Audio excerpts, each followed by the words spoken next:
জলদস্যুদের ওপর প্রচণ্ড চাপ প্রয়োগ করেই জাহাজ এবং নাবিকদের মুক্ত করা হয়েছে বলে জানিয়েছেন নৌ পরিবহন প্রতিমন্ত্রী খালিদ মাহমুদ চৌধুরী।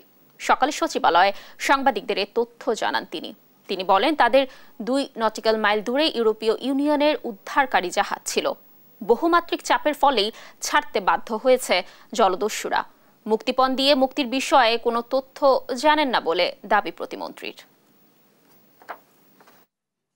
আমরা সার্বক্ষণিক কিন্তু আমরা এই জাহাজের সঙ্গে আমরা যুক্ত ছিলাম এই ডিজিটাল এই কানেক্টিভিটি তৈরি হওয়ার কারণে।